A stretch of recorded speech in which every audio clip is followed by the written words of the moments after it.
에 대한 무역 보복이 위계월여 지나면서 그 피해가 부메랑으로 오고 있다는 우려가 담겨 있었습니다.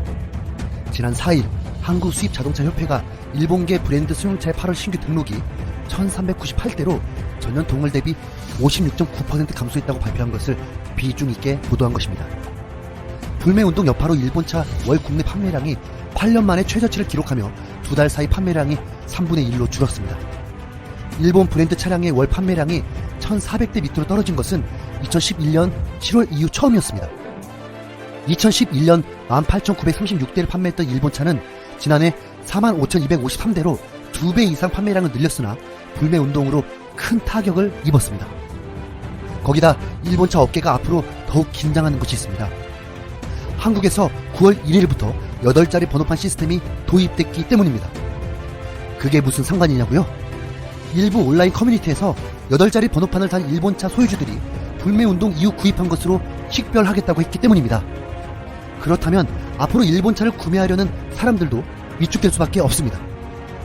일본차 업계는 이 같은 불매운동 여파에 판매 부진이 더욱 심해질 것으로 우려하고 있습니다. 재밌는 것은 BMW 화재 사건 때문에 가장 큰 수혜를 입었던 일본 자동차가 이젠 일본 자동차 불매운동 때문에 그 빈자리를 독일차가 채우고 있는 것입니다. 지난 8월 독일차 판매량은 12,100세대로 지난해 같은 기간보다 24.3% 늘었습니다. 점유율은 66.8%로 지난해와 비교해 16.1포인트 상승했습니다. 메르세데스 벤츠가 6,740대를 판매하며 수입차 시장 1위 자리를 지켰습니다. 이어서 BMW 4,291대, 미니 1,095대 순이었습니다. 벤츠는 지난 8월보다 판매량이 2배 이상 늘었습니다. 일본차 불매운동에 국산차도 역시 반사의 이익을 얻고 있다는 것으로 분석됐습니다. 현대차 유효 견적 건수는 지난달 대비 44% 증가했고 쌍용차는 26%, 기아차는 25%, 르노 삼성은 19%, 쉐보레는 13% 각각 증가세를 나타냈습니다. 그동안 한국에서는 일본차를 열심히 사주었지만 일본은 한국차를 절대 사지 않았었죠.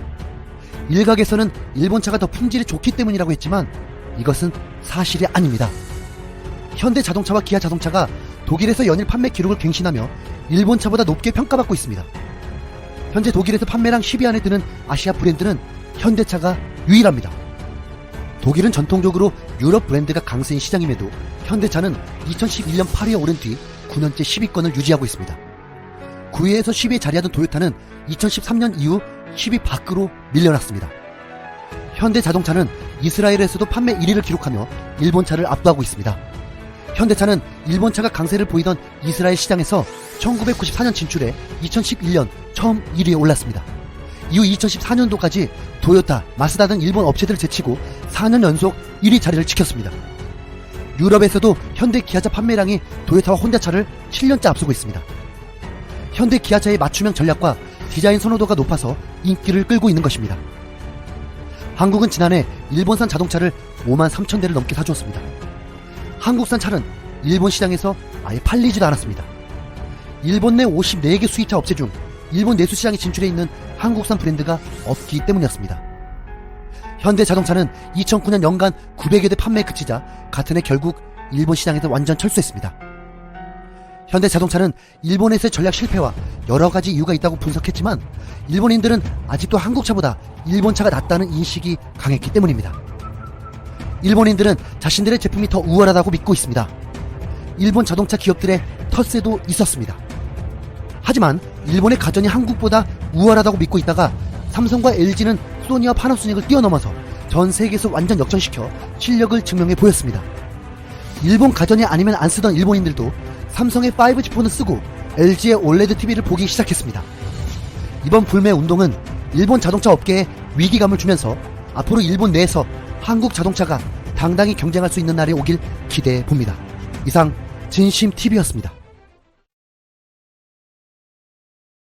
전기차의 장점들은 너무나도 많습니다. 우선 친환경적이고 연비가 디젤이나 가솔린 차들보다 압도적으로 높죠.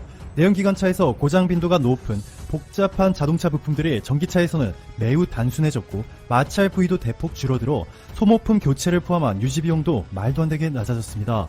여기에 국가별로 도시별로 금액에는 차이가 있지만 중국, 유럽, 한국 등에서 전기차 구매자들에게 정부 차원에서의 높은 보조금까지 지급해주고 있기 때문에 무서운 속도로 성장하고 있습니다.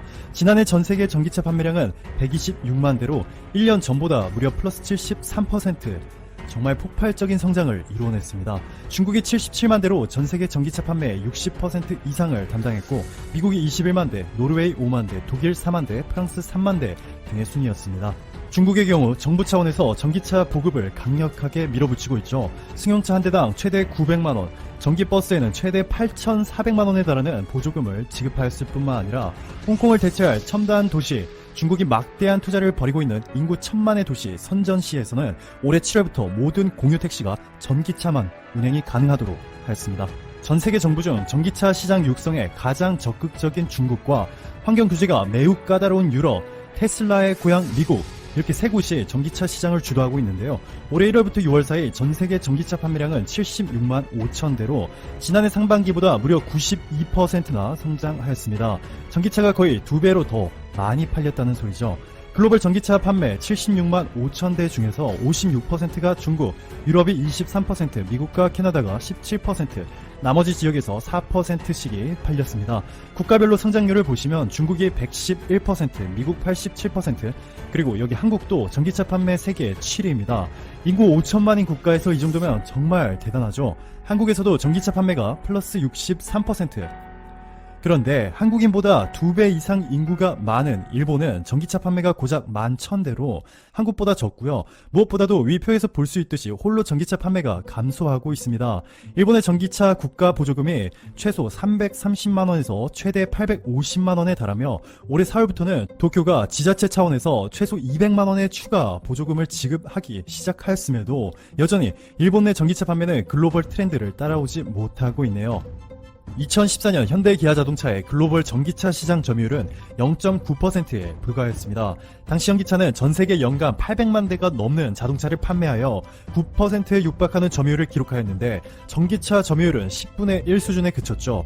2012년 이후 현대차의 가솔린, 디젤 자동차 판매가 어려움을 겪고 있지만 전기차는 무섭게 폭풍 성장하고 있습니다. 올해 1월부터 6월 사이 현대 기아차는 총 44,838대의 전기차를 판매하였는데 지난해 같은 기간 18,445대이었던 점을 고려한다면 성장률이 140%를 넘습니다. 어마어마하죠.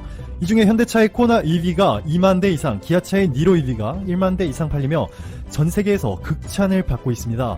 영국의 자동차 전문지 와카가 시행한 전기차 실제 주행거리 테스트에서 현대차의 코나 EV가 1위를 차지하였고 기아차의 니로 EV가 공동 2위를 차지하였습니다. 미국 최대 규모의 소비자 전문지인 컨슈머 리포트는 코나 EV를 민첩한 핸들링 그리고 세련된 디자인과 저렴하면서도 실용적인 패키지로 구성되었다며 최대 단점이 미국의 서부와 북동부 지역에서만 살 수 있다는 것이라고 전했습니다.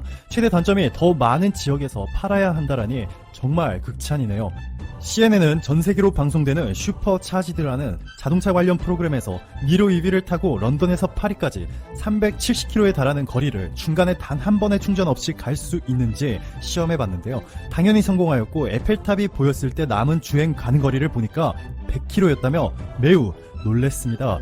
5년 전만 해도 전기차 시장에서 1%의 점유율도 확보하지 못했던 현기차가 올해 6.5%까지 초고속 성장 중이죠. 현재 현대 기아차보다 전기차를 많이 팔고 있는 곳은 테슬라, BYD, 르노-닛산 얼라이언스, 상하이 자동차뿐이죠. 일본의 토요타, 혼다, 미쓰비시뿐만 아니라 독일의 폭스바겐, BMW 등도 현대차의 아래에 있습니다. 중국 정부의 전폭적인 지원으로 내수 시장에서 대부분 판매하고 있는 중국 전기차 회사들을 제외하면 세계 3위로 정말 대단한 성과를 보여주고 있습니다. 현대차는 특히나 독일의 자동차 회사들과 협력 관계를 강화해 나가고 있는데 독일의 3사 다임러 BMW, 폭스바겐과 미국의 포드가 함께 만든 합작법인 아이오니티의 5번째 멤버로 등극하게 되었습니다. 설립 멤버를 제외하면 주주로 받아들여진 회사는 현대차가 최초입니다. 아이오니티는 벤츠, BMW, 폭스바겐과 포드가 협력하여 개발한 초고속 전기차 충전 기술로 유럽 전역에서 충전소 사업을 영위하고 있는데요. 현재 이미 140여 개의 전기차 충전소를 구축하였고 내년까지 400곳으로 대폭 늘릴 예정이라고 합니다. 현대차는 수소차 시장에서 특히나 강세를 보이고 있죠. 세계 최초의 수소차인 투싼 IX를 현대차가 양산에 성공하였고 그 다음 출시한 넥소는 전륜 구동에 1회 충전으로 609km, CO2 배출량은 0입니다. 투싼 IX 수소차가 처음 출시되었을 때 가격이 무려 1억 5천만 원에 육박하였는데 현재 넥소의 가격은 보조금을 반영하게 되면 3천만 원대 후반으로 정말 많이 낮아졌죠. 현 정부도 2040년까지 한국이 수소차 세계 1위가 될 수 있도록 전폭적인 지원을 아끼지 않고 있는 가운데 세계 1위 석유 회사인 아람코도 현대차의 수소차 기술을 높게 평가해 수소에너지와 탄소섬유 소재 개발 등에서 전략적 협력을 한층 더 강화한다는 내용의 양해각서를 체결한 바 있습니다. 향후 현대의 수소차와 수소 전기버스까지 사우디에 보급할 예정입니다. 가솔린, 디젤, 하이브리드 자동차들은 토요타가 세계 1위로 현대기아차를 계속 앞설 수 있을지 몰라도 BEV, 즉 완전 전기차는 현대차가 이미 토요타를 한참 앞서고 있고 세계 최초로 수소차 양산에까지 성공한 현대차이기 때문에 미래의 친환경 자동차 시장에서는 한국의 현대차가 일본의 토요타에 결코 밀리지 않을 것으로 보이네요.